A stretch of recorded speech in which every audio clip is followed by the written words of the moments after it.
Drama serial बेटियां में आज की एपिसोड में फ़ाइक के जाने के बाद अनम बहुत टूट सी जाती है। वो हर वक्त रोती रहती है। वो कहती है कि उसके बगैर तो मैंने ज़िंदगी का तसव्वुर भी नहीं किया था। अब मैं अपनी सारी ज़िंदगी कैसे गुजारूंगी। अब जब तक सब कुछ सही हो गया था, आंटी भी मान गई थी, सारे घर के हालात ठीक हो गए थे, हमने फैसला किया था कि मिलजुल के एक साथ ज़िंदगी गुजारेंगे, और फिर ये हादसा हो गया है। मेरा क्या कसूर है, सारी ज़िंदगी मेरे पे इतनी परेशानियाँ मुश्किलात आती रही हैं, और अब देखो मेरा हस्बैंड ही मुझे छोड़ के दुनिया से चला गया है। वो बहुत रोती है, सारे उसको बड़ा समझाने की कोशिश करते हैं, लेकिन उसके आंसू रुक ही नहीं रहे होते। कोमल भी आयज़ा की गोद में सर रख के लेटी होती है और रोती जा रही होती है। कहती है कि हमें समझ नहीं आता कि आप ही पे इतनी मुश्किलात क्यों आई हैं। पहले उनकी सास ने उनका जीना हराम किए रखा था, जब सब कुछ ठीक होने वाला था, और हाँ, सारी तैयारियां हो रही थी। एन उस वक़्त उनके हस्बैंड भी वफ़ात पा गए।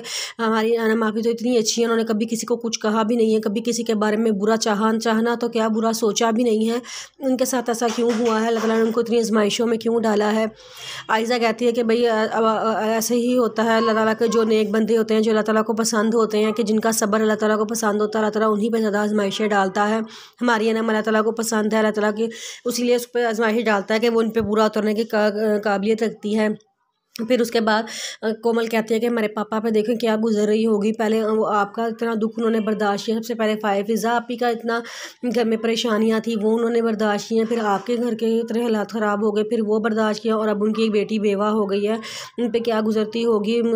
हम तो फिर बेटियां हैं, लेकिन वो हमारे बाप हैं, हमारी हल्की ही तकलीफ़ से उनको कितनी तकलीफ़ होती होगी। आयज़ा कहती है बस यही अल्लाह ताला का निज़ाम है, अल्लाह ताला के हुक्म के आगे किसी की नहीं चलती। पता नहीं उसमें किसकी क्या बेहतरी है, हमें कोई बात समझ नहीं आती।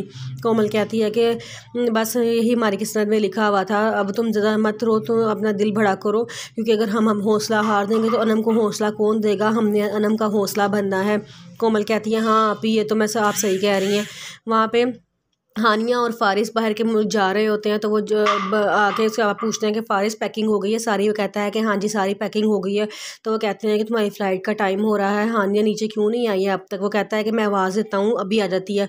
उतनी देर में हानिया नीचे आ जाती है, वहाँ उसकी सास मुँह बना के खड़ी होती हैं। तो उसके पापा कहते हैं कि आज तो बच्चे बाहर के मुल्क जा रहे हैं सफ़र पे, आज तो मुस्कुरा के इन्हें रुखसत कर दो। वो कहती है कि इनको मेरी दुआओं की ज़रूरत नहीं है। जिस पे वो फ़ारिस कहता है कि मामा हमें आपकी दुआओं की ज़रूरत हमेशा रहेगी, आज एक दफ़ा आप मुस्कुराते मेरी खातिर। जिस पर उसकी मामा कहती हैं कि इसकी सारी खुशियाँ इसकी बीवी से जुड़ी हैं, इसको मुझसे क्या लगे।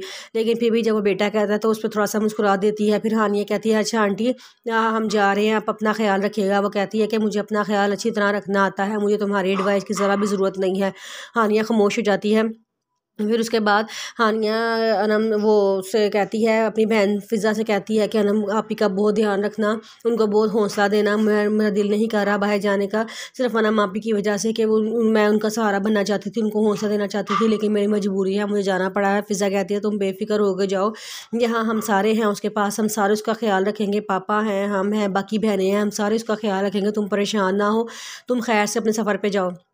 फिर वो दानिश भाई से भी कहती है अच्छा दानिश भाई अल्लाह हाफ़िज़, आप फ़िज़ा आपी का बहुत सारा ख्याल रखिएगा, और फ़िज़ा आपी आप दानिश भाई का बहुत सारा ख्याल रखिएगा। वो कहते हैं कि ठीक है, हम दोनों एक दूसरे का ख्याल रखेंगे, तुम दोनों भी अपना ख्याल रखना, और एक दूसरे का खूब ख्याल रखना, और खूब इंजॉय भी करना, और पढ़ाई भी करना। हाँ ये कहती है ठीक है।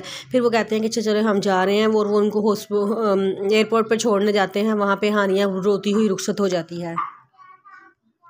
लाइक साहब अनम के मामा के पास, अनम की सास के पास जाते हैं, और जाके उन्हें कहते हैं कि हमें बहुत अफसोस हुआ है आपकी बेटे की वफ़ात का। जिस पे वो कहती है कि मेरा एक इकलौता बेटा था, मुझे बहुत अफसोस हुआ है, मैं मेरा घर सूना सूना हो गया है। मुझे लगता है कि हर पल फ़ाइक ही मुझे मेरी आंखों के सामने रहता है। लगता है कभी इस कमरे से निकल के आ जाएगा कि मम्मा मुझे ये चीज़ पसंद है, मुझे ये बना दे, और कभी इस कमरे से निकल के आ जाएगा कि मम्मा मैंने ये खाना है, ये क्यों नहीं बनाया।